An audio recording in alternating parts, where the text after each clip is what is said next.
생각을 하는데 아직까지는 지역에 이런 흐름들이 잘 보이거나 또는 아직 만들어지지 못하고 있는 거 아닌가 이런 생각이 있습니다. 그래서 어떻게 하면 우리가 100주년을 정말 그 바람이 새로운 물결과 새로운 바람으로 만들어 갈 건가, 그 부분에 지역과 어떤 방식으로 좀 더 긴밀하게 이 사업을 준비해 가실지에 대한 안이 있으시면 이야기를 좀 듣고 싶습니다. 예, 두 가지인데요. 먼저 지도력 개발과 관련해서 말씀드리면 뭐 지금 말씀하신 거에 동의하고요.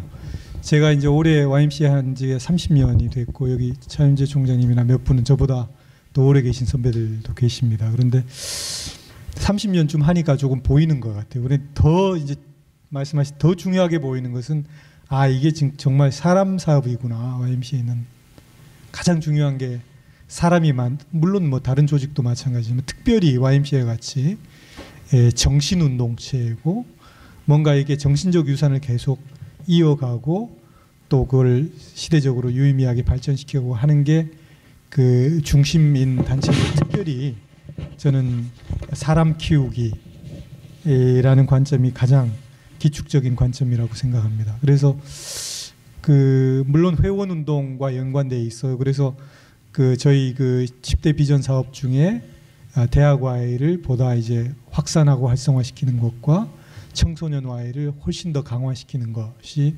10대 사업 중에 2개 과제 사업이고요. 그건 이제 차분히 해나가겠습니다. 그리고 이제 특별히 지도력 개발과 관련해서는 이제 생명평화센터를 그 이제 근거지로 진원지로 저희가 설정했던 건데 그게 이제 하드웨어적인 접근은 지금 계속 그 진도가 별로 안 나가고 있어요. 그래서 여러 군데 지금 저희들이 접촉하고 있는데 잘 아시듯이 제주 다락원을 리모델링해서 하여튼 그 지도력을 계속 훈련하는 그런 산실로 우리가 구상했던 거고 또 그것을 위해서 이제 30억 모금을 목표를 잡았는데 하여튼 뭐 저희들이 다 모금한 목표가 50억인데 지금 11억 정도에 와 있습니다. 11억 정도. 그러니까 재단이나 기업에서 이제 큰 굿즈의 모금이 들어와야 하드웨어를 구축하는 데 쓰이는데 그러나 이제 하드웨어가 될 때까지 문홍민 총장님 늘 강조하듯이 기다릴 수는 없다. 이제 그 소프트웨어적인 접근, 교육 커리큘럼을 만들고 교육을 실제로 실행하고 뭐 이런 것들을 우리가 더 이상 미룰 수 없고 계속 진도를 나갈 겁니다.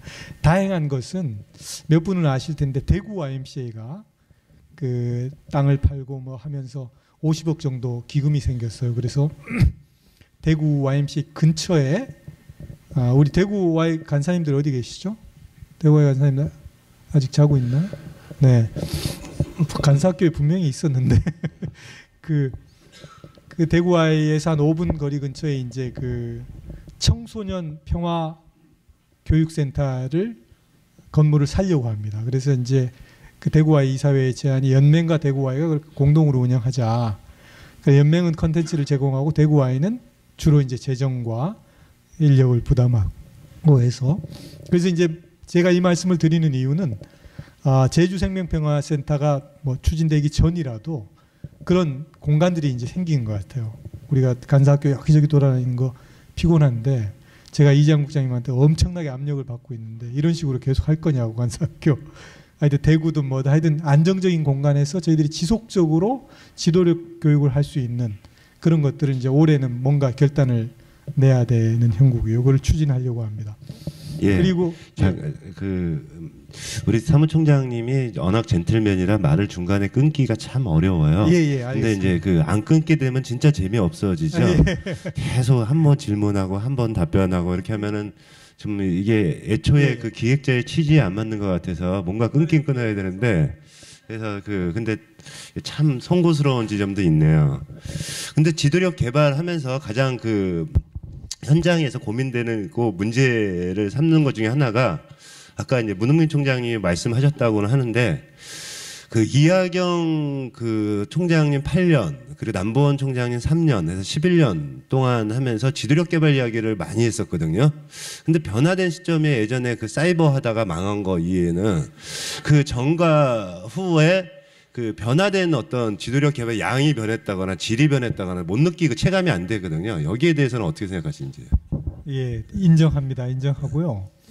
그 우리 사무총장님들은 아실 텐데 하여튼 올해 이재양 국장을 비롯해서 이제 우리 실국장에 있어 머리를 좀 짜내서 이제 기금이 어느 정도 형성이 됐으니까 이 기금을 일단 쓰면서 모금을 하자. 그래서 그 기억나시죠? 4가지 카테고리로 지금 지도력 개발을 위한 좀 계획을 만들었습니다. 그래서 여러분들이 그 연구 논문을 쓸 수도 있고 또 체계적인 대학원 교육을 받을 수도 있고 또 그 외국에 코스타리카에 있는 유엔 평화대학이나 또 뭐 펜들힐이나 이런 식으로 그런 어떤 일정한 기간 쉼과 재충전의 어떤 기회, 물론 문호가 넓지는 않습니다. 각 영역에 한두 명씩만 배정이 될 텐데요. 예, 그 부분도 제가 이제 봤는데요. 네네. 그 연맹이 이번에 심혈을 기울여서 그 간사 지도력 육성을 위해서 해외 연수라든가 유엔 대학의 지원이라든가 대학원 과정이라든가 논문 과정이라든가 이런 부분들을 했는데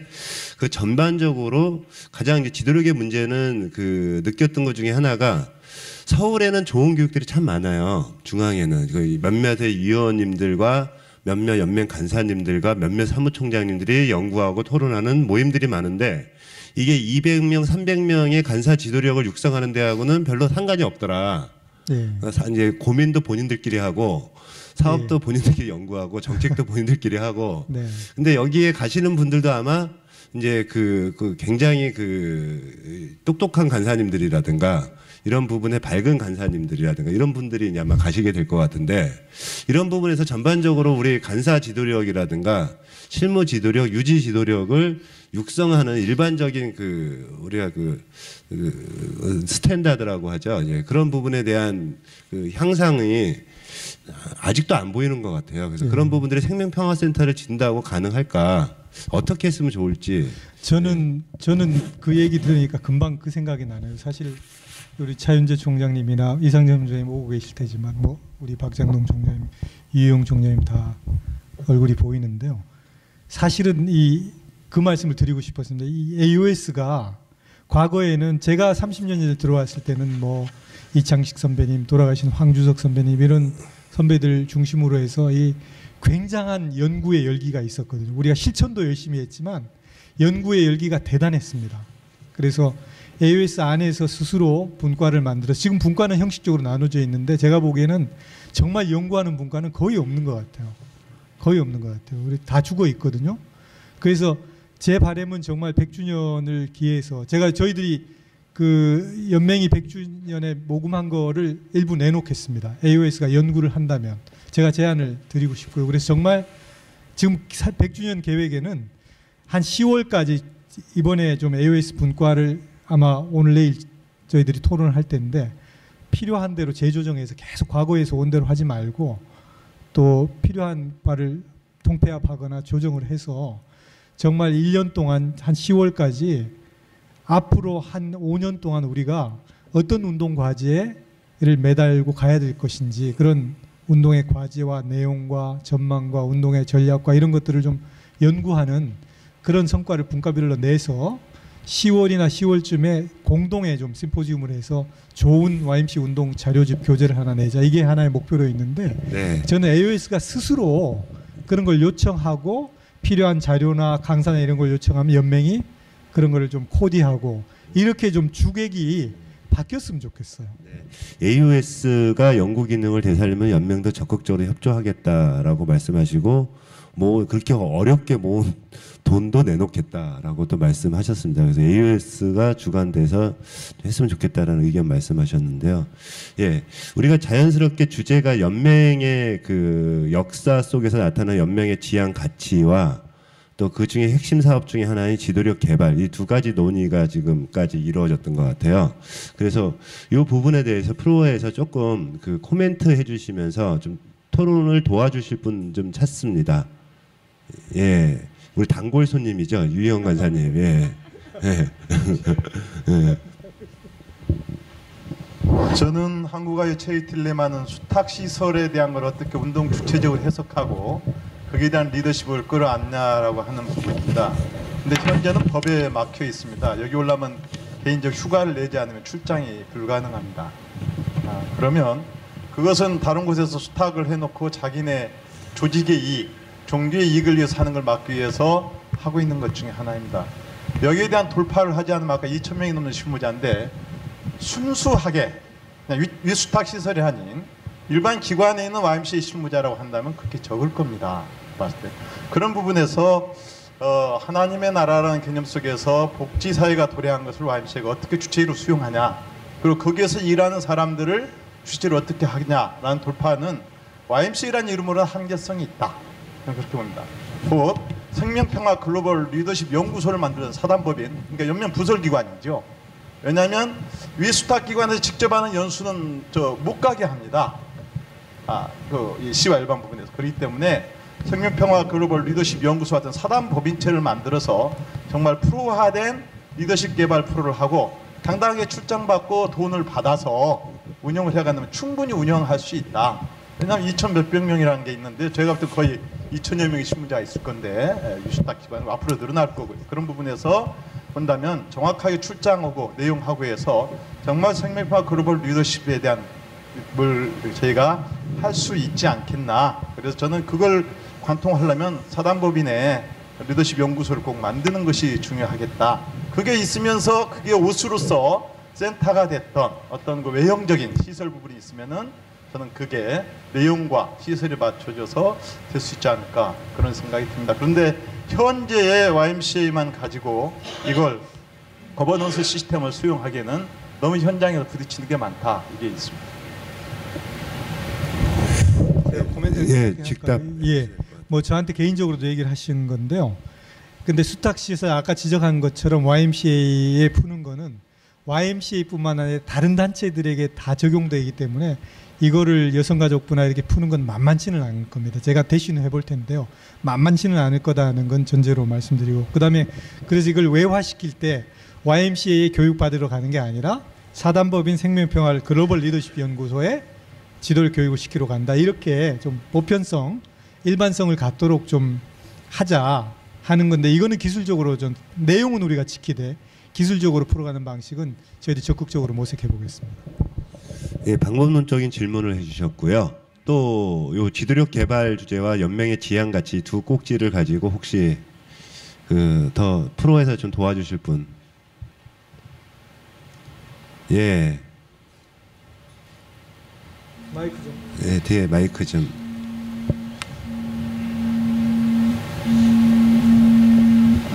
반갑습니다. 진하나의 신자 간사입니다. 저는 이제 계속 드는 생각이 뭐였냐면요. 그 평화라는 기치를 가지고서 한국 YMCA가 제가 90년 초반에 여수 YMCA를 들어갔을 때도 평화교육이라는 이야기가 시작이 됐었고, 지금까지도 평화라는 이야기들을 우리는 계속해서 말하고 있거든요. 근데 평화가 단순한 폭력이 없는 상태의 평화를 의미하지는 않잖아요. 근데 YMCA에서 하는 이제 작년이나 재작년에 지도력 관련한 평화 교육들이 진행이 됐었고, 그리고 이제 평화라는 의미를 가지고서 뭔가 시도하는 노력들은 있었다고 생각하지만 지금의 상태는 또 정지된 상태. 그래서 입으로만 말하는 평화가 지금도 진행이 되고 있지 않나라는 생각이 들면서 좀 안타까운 마음을 가지고 있는 게 한 꼭지가 있고요. 또 한 가지는 그 호남 지역 협의회에서 이제 제가 장수 YMCA를 그 파견 협력 간사로 가고 있습니다. 한 주에 한 번씩 가는데 굉장히 안타까워요. 장수. 네, 장수 클럽요. 그래서 호남 지역 협의회에서 만들어진 그 YMCA가 임실과 장수가 있지 않습니까? 근데 이제 2년 사이에 임실이 그 재정이 바닥이 났고요. 그리고 장수 역시 내부적으로 굉장히 혼란을 겪고 있는 상태입니다. 그래서 협력을 하는 측면에서 YMCA를 갔을 때 정말 그 한국 YMCA가 무엇을 해야 될까를 생각해 봤을 때는 사실은 굉장히 고민스러운 지점이 있는데요.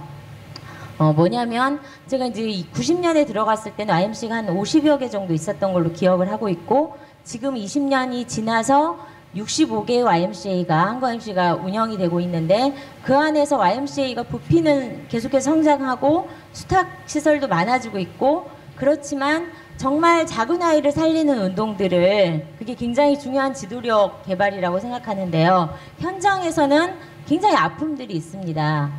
장수 역시도 그 큰 교회를 중심으로 한 지도력의 이제 문제들, 그리고 그 안에서의 권력들, 권력 구조들, 이런 것들이 한국 YMCA 전국연맹에서 개입하는 부분이 전혀 없고, 그리고 지역화에서 책임지라는 이야기만 하고 있거든요.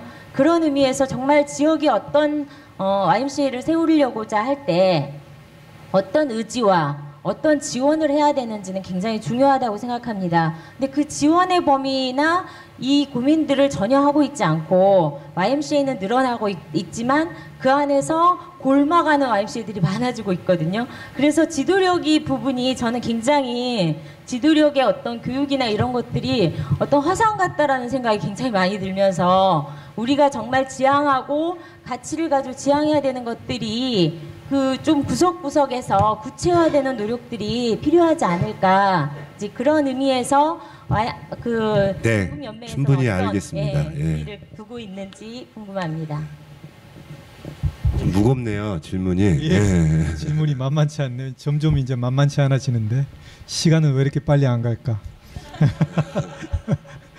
예, 그 두 번째부터 말씀드리면, 장수 임실은 어쨌든 제도적으로는 지금 클럽 차원이기 때문에 클럽 차원의 이제 생성과 활동과 또 성장은 지역협의회가 담당한다, 이렇게 지금 역할 분담이 돼 있잖아요. 그건 알고 계시죠? 그러니까 사실 이제 호남 지역 협의회가 이제 케어하도록 돼 있고, 아마 거기서 역할이 분담이 돼서 진안 쪽에서 간사를 파견하는 것으로 그렇게 알고 있습니다.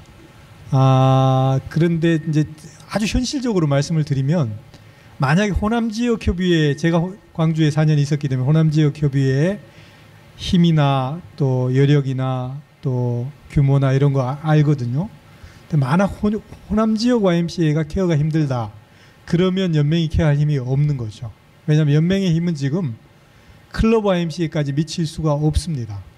연맹의 힘에 분명한 한계가 있거든요.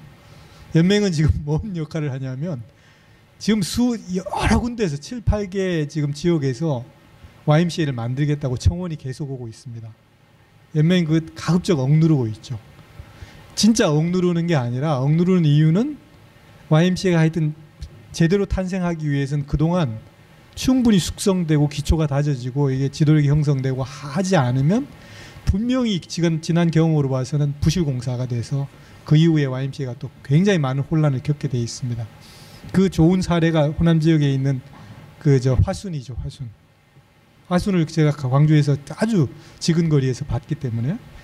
그래서 사실은 지금 솔직히 말씀드리면 장수 임실까지 연맹의 힘이 전혀 미칠 여력이 없고요.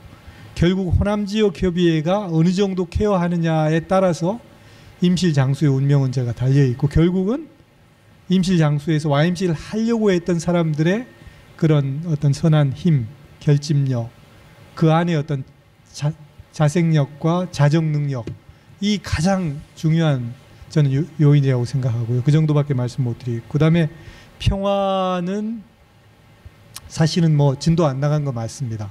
저희들이 2년 전에, 1년 반 전에 유엔 평화대학하고 MOU를 체결한 이후에 사실은 그 해 9월에 도수인 박사를 불러서 이제 광범위하게 여러 가지 그 커리큘럼을 개발하고 매뉴얼을 만들고 강사 양성 과정을 하게 했는데, 사실 재정적인 여력이 전혀 없었습니다. 굉장히 비싼 분이거든요. 그래서 이제 모금에 우리가 주력을 했고, 올해는 그걸 할 수 있어요. 그래서 여러분들 자료에 보셨겠지만 도수인 박사가 이제 평생을 평화교육 운동을 하신 분이니까, 그분이 오셔서 그 국제 심포지움 때 평화 페다고지를 통해서 우리가 시민 평화 교육을 어떻게 전개할 수 있는지 이걸 연구해서 발표하고, 그 이후에 이제 9월 달쯤에 저희들이 이제 아까 말씀드렸던 그런 워크숍과 이런 걸 본격적으로 진행하려고 합니다. 그래서 로컬Y가 이용할 수 있는 다양한 평화 교육의 매뉴얼, 자료집, 또 강사 양성 과정 뭐 이런 것들을 좀 개발해서 지역이 좀 이제 지역 차원에서 할 수 있는 이런 걸로 저희들이